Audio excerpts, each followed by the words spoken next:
মুরলির তারিখ ১৯ মে ২০২৫। মুরলির শিরোনাম, একমাত্র শ্রীমত তোমাদের শ্রেষ্ঠ বানাবে, তাই শ্রীমত ভুলে যেও না, নিজের মত ত্যাগ করে এক বাবার মতানুযায়ী চলো। প্রশ্ন, পূর্ণ আত্মা হওয়ার যুক্তি কি? উত্তর, এক পূর্ণ আত্মা হতে গেলে স্বচ্ছ হৃদয় দিয়ে ভালোবেসে এক বাবাকে স্মরণ করো। ২. কর্মেন্দ্রিয়ের দ্বারা কোনোরকম বিকর্ম করো না। সবাইকে পথ বলে দাও। নিজের মনকে জিজ্ঞাসা করো, এই পুণ্য কর্মটি আমরা কতবার করি। নিজের চেকিং করো, এমন কোনো কর্ম যাতে না হয় যার ১০০ গুণ দণ্ড ভোগ করতে হয়। অতএব চেকিং করলে পূর্ণ আত্মা হয়ে যাবে।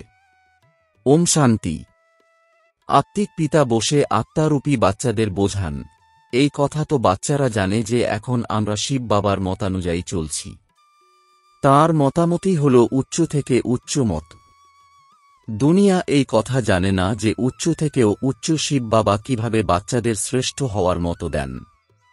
এই রাবণ রাজ্যে কোনো মানুষ অন্য মানুষকে শ্রেষ্ঠ মত দিতে পারে না। তোমরা এখন ঈশ্বরীয় মত অনুযায়ী চলো। বাচ্চারা, এই সময় তোমরা পতীত থেকে পবিত্র হওয়ার ঈশ্বরীয় মত প্রাপ্ত করছ। এখন তোমরা জেনেছ আমরা তো বিশ্বের মালিক ছিলাম। ইনি অর্থাৎ ব্রহ্মা মালিক ছিলেন, কিন্তু তিনিও জানতেন না। বিশ্বের মালিক একদম পতীতে পরিণত হয়ে যান। এই খেলাটি খুব ভালোভাবে বুদ্ধি দিয়ে বুঝতে হবে। রাইট কোনটা, রং কোনটা, এতেই রয়েছে বুদ্ধির লড়াই। সম্পূর্ণ দুনিয়া হল রং। একমাত্র বাবা হলেন রাইট, যিনি সত্য বলেন। তিনি তোমাদের সত্যখণ্ডের মালিক করেন, তাই তাঁর মত নেওয়া উচিত।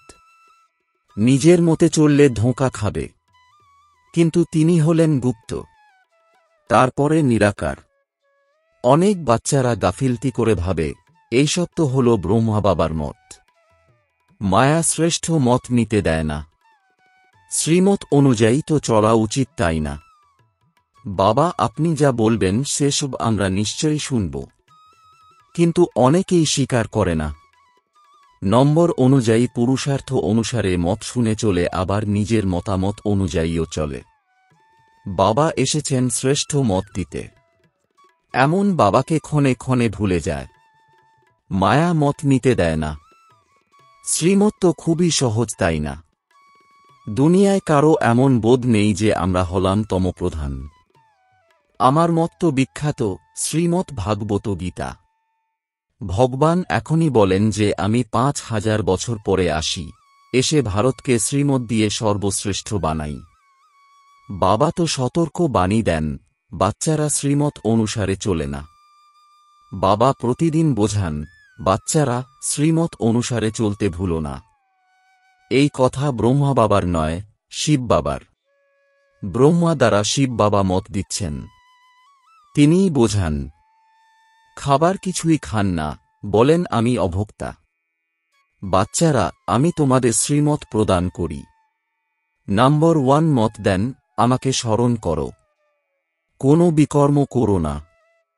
নিজের মনকে জিজ্ঞাসা করো কত পাপ করেছি। এই কথা তো জানো যে সবার পাপের কলস ভরে গেছে। এই সময় সবাই ভুল পথে আছে। তোমরা এখন বাবার দ্বারা ঠিক পথের সন্ধান পেয়েছ। তোমাদের বুদ্ধিতে সম্পূর্ণ জ্ঞান আছে। গীতায় যে জ্ঞান থাকা উচিত সেই জ্ঞান নেই। সেসব বাবার দ্বারা রচিত নয়। এও ভক্তি মার্গে পূর্ব নির্দিষ্ট আছে। তারা বলে ভগবান এসে ভক্তির ফল দেবেন। বাচ্চাদের বোঝানো হয় জ্ঞানের দ্বারা সদ্গতি। সদ্গতি তো সকলের হয়, দুর্গতিও সকলের হয়। এই দুনিয়া হল তমপ্রধান। শতপ্রধান কেউ নয়। পুনর্জন্ম নিয়ে এখন শেষ সময় এসেছে। এখন মৃত্যু সকলের সামনে হাজির। এ হল ভারতেরই কথা। গীতাও হল দেবী দেবতা ধর্মের শাস্ত্র। তাহলে অন্য ধর্মে গিয়ে তোমাদের কি লাভ হবে? প্রত্যেকে নিজের ধর্মশাস্ত্র, কোরআন, বাইবেল ইত্যাদি পাঠ করে। নিজের ধর্মের কথা জানে। এক ভারতবাসী অন্য সব ধর্মে চলে যায়। অন্যরা সবাই নিজের নিজের ধর্মে দৃঢ় বিশ্বাসী। প্রত্যেক ধর্মীয় জনের চেহারা ইত্যাদি সব আলাদা। বাবা স্মরণ করিয়ে দেন, বাচ্চারা, তোমরা নিজের দেবী দেবতা ধর্মকে ভুলে গেছ। তোমরা স্বর্গের দেবতা ছিলে, আমরাই সেই আত্মা। এই কথাটির অর্থ ভারতবাসীদের বাবা বলছেন। যদিও আমি আত্মাই পরমাত্মা এমন নয়। এইসব কথা ভক্তি মার্গের গুরুদের দ্বারা নির্মিত। কোটি সংখ্যক গুরু রয়েছে। স্ত্রীকে স্বামীর উদ্দেশ্যে বলা হয়, স্বামী তোমার গুরু ঈশ্বর। যদি স্বামী ঈশ্বর হয় তবে হে ভগবান, হে রাম কেন বলো? মানুষের বুদ্ধি একদম পাথরের হয়ে গেছে। ব্রহ্মা বাবাও বলেন, আমিও এমন ছিলাম। কোথায় বৈকুণ্ঠের মালিক শ্রীকৃষ্ণ, কোথায় গ্রামের রাখাল ছেলে বলে দিয়েছে তারা। শ্যামসুন্দরও বলে, অর্থ কিছু বোঝে না। এখন বাবা তোমাদের বোঝাচ্ছেন যে নম্বর 1 সুন্দর যে সেই হয়েছে লাস্ট নম্বরের তমপ্রধান শ্যাম। তোমরা বুঝেছ যে আমরা সুন্দর ছিলাম, তারপরে শ্যাম হয়েছি। 84 চক্র ঘুরে এখন শ্যাম থেকে সুন্দর হওয়ার একটি ওষুধ দিচ্ছেন বাবা, যে আমাকে স্মরণ করো। তোমাদের আত্মা পতীত থেকে পবিত্র হয়ে যাবে। তোমাদের জন্মজন্মান্তরের পাপ বিনষ্ট হবে। তোমরা জানো, যখন থেকে রাবণ এসেছে তোমরা পতিত হয়ে পাপ আত্মায় পরিণত হয়েছ।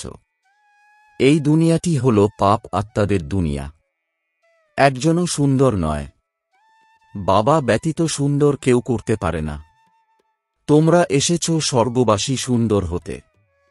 এখন তোমরা হলে নরকবাসী শ্যাম, কারণ কামচিতায় বসে কালো হয়েছ। বাবা বলেন, কাম হল মহাশত্রু। এই বিকারকে যে জয় করবে সে জগৎজিৎ হবে। নম্বর 1 বিকার হল কাম। তাদেরকেই পতিত বলা হয়। ক্রোধী মানুষকে পতিত বলে না। ঈশ্বরকে ডাকাও হয়, এসে আমাদের পতিত থেকে পবিত্র করুন। তাই এখন বাবা এসেছেন, বলছেন এই শেষ জন্ম পবিত্র হও। যেমন রাতের পরে দিন, দিনের পরে রাত হয়, তেমনি সঙ্গম যুগের পরে আবার সত্য যুগ আসবে। চক্র তো ঘুরবেই। তবে আর কোথাও আকাশে বা পাতালে কোনো দুনিয়া নেই। এটি হল সৃষ্টি। সত্যযুগ, ত্রেতা, সব এখানেই। বৃক্ষটিও একটি দ্বিতীয় বৃক্ষ হতে পারে না। এইসবই হল গল্প যারা বলে অনেকগুলি দুনিয়া আছে। বাবা বলেন, এইসব হল ভক্তি মার্গের কথা। এখন বাবা সত্য কথা বলছেন। এখন নিজেকে দেখো, আমরা কতখানি শ্রীমত অনুযায়ী চলে শতপ্রধান অর্থাৎ পূর্ণ আত্মায় পরিণত হচ্ছি। শতপ্রধানকে পূর্ণ আত্মা, তমপ্রধানকে পাপ আত্মা বলা হয়। বিকারগ্রস্ত হওয়া পাপ। বাবা বলেন, এখন পবিত্র হও।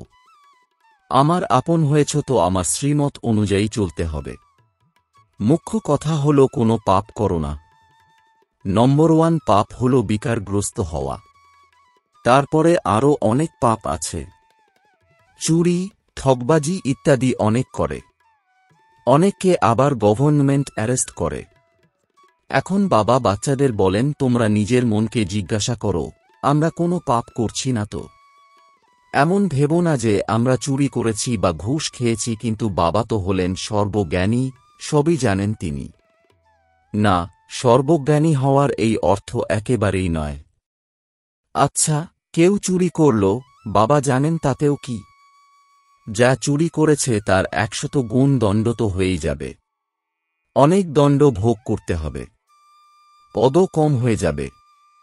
বাবা বোঝান, এমন কর্ম করলে দণ্ড তো ভোগ করতে হবে। কেউ ঈশ্বরের সন্তান হয়ে যদি চুরি করে, শিব বাবা যার কাছে অবিনাশী উত্তরাধিকার প্রাপ্ত করে তার ভাণ্ডার থেকে চুরি করা, এই কাজটি তো বড় পাপ। কারো চুরি করার স্বভাব থাকে, তাদের জেল বার্ড বলা হয়। এ হল ঈশ্বরের গৃহ। সবকিছু ঈশ্বরের, তাই না? ঈশ্বরের গৃহে আসে বাবার কাছে অবিনাশী উত্তরাধিকার নিতে। কিন্তু কারো এমনই স্বভাব থাকে, তার 100 গুণ দণ্ড হয়ে যায়। দণ্ড অনেক ভোগ করতে হবে, তারপরে জন্ম জন্ম ডাটি পরিবারে জন্ম নেবে, সুতরাং নিজেরই ক্ষতি হল, তাই না? এমনও অনেকে আছে যারা একেবারেই স্মরণ করে না, কিছু শোনে না। বুদ্ধিতে শুধু চুরি করার চিন্তন চলতে থাকে। এমন অনেকেই সৎসঙ্গে যায়। চটি চুরি করে, সেই চুরি তাদের পেশা। যেখানে সৎসঙ্গ হবে সেখানে গিয়ে চটি চুরি করবে। এই দুনিয়া হল খুবই ডার্টি, আর এ হল ঈশ্বরের গৃহ। চুরি করার স্বভাব খুব খারাপ। বলা হয় 1 টাকার চোর হলেও চোর, লাখ টাকার চোর হলেও চোর। নিজের মনকে জিজ্ঞাসা করা উচিত, আমরা কতখানি পুণ্য আত্মায় পরিণত হয়েছি? বাবাকে কতখানি স্মরণ করি? আমরা কতখানি দর্শন চক্রধারী হয়েছি? কতক্ষণ ঈশ্বরীয় সার্ভিস করি? কতটা পাপ বিনষ্ট হচ্ছে? নিজের কর্মের চার্ট রোজ দেখো। কতগুলি পুণ্য কর্ম করেছি, কতক্ষণ যোগ করেছি, কতজনকে পথ বলে দিয়েছি। ব্যবসা ইত্যাদি সবই করো। তোমরা হলে কর্মযোগী, কর্ম করতে থাকো। বাবা এই ব্যাজ ইত্যাদি তৈরি করেন। ভালো ভালো লোকেদের এই ব্যাজ সম্বন্ধে বোঝাও। এই মহাভারতের যুদ্ধ দ্বারা স্বর্গের গেট খুলছে। কৃষ্ণের চিত্রের নিচে যা লেখা আছে তা হল ফার্স্ট ক্লাস। কিন্তু বাচ্চারা এখনো বিশাল বুদ্ধি হয়নি। একটু ধন পেয়েই নাচ শুরু করে দেয়। কারো অনেক ধন থাকে তো ভাবে আমাদের মতন কেউ নেই। যে বাচ্চাদের বাবার প্রতি কোনো দায়িত্ব নেই, তাদের কাছে বাবার দেওয়া এই এত অবিনাশী জ্ঞান রত্নের খাজানার কোনো মূল্য থাকে না। বাবা এক কথা বলবেন, তারা অন্য কাজ করবে। গুরুত্ব থাকে না বলেই অনেক পাপ কাজ করতে থাকে। শ্রীমত অনুযায়ী চলে না, তারপরে পতিত হয়। বাবা বলবেন এ হল ড্রামা, তাদের ভাগ্যে নেই। বাবা তো জানেন তাই না? অনেক পাপ করে যদি দৃঢ় নিশ্চয় থাকে যে বাবা আমাদের পড়ান, তাহলে তো খুশি থাকা উচিত। তোমরা জানো আমরা ভবিষ্যতে প্রিন্স প্রিন্সেস হব, অতএব কতখানি খুশি থাকা উচিত। কিন্তু বাচ্চারা এখনো নিস্তেজ হয়ে পড়ে। সেই খুশির অবস্থা স্থির থাকে না। বাবা বুঝিয়েছেন, বিনাশের রিহার্সাল হবে, প্রাকৃতিক দুর্যোগ হবে, ভারতকে দুর্বল করবে। বাবা নিজে বলেন, এইসব তো হবেই, তা না হলে বিনাশ হবে কিভাবে? বরফের বৃষ্টি হবে, তখন কৃষি উৎপাদনের কিরকম অবস্থা হবে? লক্ষ জন মারা যায়, কেউ কি কিছু বলে? অতএব বাবা মুখ্য কথা বোঝাচ্ছেন, এমন করে নিজের মনের ভিতরে চেকিং করো, আমি কতখানি বাবাকে স্মরণ করি। বাবা আপনি তো হলেন খুব মিষ্টি, সব আপনার কৃতিত্ব। আপনার আদেশ হল আমাকে স্মরণ করলে 21 জন্মের জন্য তোমরা কখনো রুবি হবে না। নিজেকে আত্মা নিশ্চয় করে বাবাকে স্মরণ করলে আমি গ্যারান্টি করছি, সম্মুখে বাবা তোমাদের বলছেন, তোমরা আবার অন্যদের গিয়ে বলো। বাবা বলেন, আমি পিতা, আমাকে স্মরণ করো, খুব ভালোবাসো। তোমাদের কতখানি সহজ পথ বলি, পতিত থেকে পবিত্র হওয়ার। কেউ বলে আমরা তো খুব পাপ আত্মা। আচ্ছা, তাহলে এমন পাপ কর্ম আর করো না, আমাকে স্মরণ করতে থাকো, তো জন্ম জন্মান্তরের যা পাপ জমা আছে সেসব স্মরণের দ্বারা ভস্ম হতে থাকবে। স্মরণ করাই হল মুখ্য কথা। একেই বলা হয় সহজ স্মরণ। যোগ শব্দটিও বের করে দাও। সন্ন্যাসীদের হঠযোগ বিভিন্ন রকমের হয়, অনেক রকম করে শেখায়। ব্রহ্মা বাবা তো অনেক গুরুর কাছে গিয়েছিলেন, তাই না? এখন অসীম জগতের পিতা শিব বাবা বলছেন, এই সবাইকে ত্যাগ করো। এদের সকলের উদ্ধারও আমাকেই করতে হবে। অন্য কারো এত শক্তি নেই যে এমন কথা বলতে পারে। বাবা স্বয়ং বলেন, আমি এই সাধুদেরও উদ্ধার করি। তাহলে এরা গুরু হয় কিভাবে? অতএব মূল একটি কথা বাবা বোঝান, নিজের মনকে জিজ্ঞাসা করো, আমরা কোনো পাপ কর্ম করি না তো? কাউকে দুঃখ দিই না তো? এতে কোনো কষ্ট নেই। মনের ভিতরে চেক করা উচিত, সারা দিন কত পাপ করেছি, কতবার স্মরণ করেছি। স্মরণের দ্বারাই পাপ ভস্ম হবে। চেষ্টা করা উচিত। এই কাজটি হল খুবই পরিশ্রমের কাজ। জ্ঞান প্রদান করেন একমাত্র শিব বাবা। কেবলমাত্র বাবা মুক্তিজীবন মুক্তির পথ বলে দেন। আচ্ছা, মিষ্টি মিষ্টি প্রশিক্ষার্থী বাচ্চাদের মাতাপিতা বাপদাদা স্মরণের স্নেহসুমন আর সুপ্রভাত। আত্মাদের পিতা তাঁর আত্মারূপী বাচ্চাদেরকে জানাচ্ছেন নমস্কার। ধারণার জন্যে মুখ্য সার: ১. অমৃতবেলায় উঠে বাবার সাথে মিষ্টি মিষ্টি বার্তালাপ করতে হবে। অশরীরী হওয়ার অভ্যাস করতে হবে। এ বিষয়ে মনোযোগ দিতে হবে যে বাবার স্মরণ ছাড়া অন্য কিছু যেন মনে না আসে। ২. নিজের দৃষ্টিকে অত্যন্ত শুদ্ধ পবিত্র বানাতে হবে। দৈবী ফুলের বাগান তৈরি হচ্ছে, এই জন্য ফুল হওয়ার সম্পূর্ণ পুরুষার্থ করতে হবে। কাঁটা হবে না। বরদান: নিজের পাওয়ারফুল স্থিতির দ্বারা মনসা সেবার সার্টিফিকেট প্রাপ্তকারী সভ্যাসী ভব। এর বিস্তার: সমগ্র বিশ্বকে লাইট আর মাইটের বরদান দেওয়ার জন্য অমৃতবেলায় স্মরণের অভ্যাস দ্বারা পাওয়ারফুল বায়ুমণ্ডল বানাও, তখন মনসা সেবার সার্টিফিকেট প্রাপ্ত হবে। লাস্ট সময়ে মনসা দ্বারাই দৃষ্টি দিয়ে ভরপুর করে দেওয়ার, নিজের বৃত্তি দ্বারা অন্যের বৃত্তি পরিবর্তন করার সেবা করতে হবে। নিজের শ্রেষ্ঠ স্মৃতির দ্বারা সবাইকে সমর্থ বানাতে হবে। যখন এই রকম লাইট মাইট দেওয়ার অভ্যাস হবে তখন নির্বিঘ্ন বায়ুমণ্ডল হবে আর এই দুর্গ মজবুত হবে।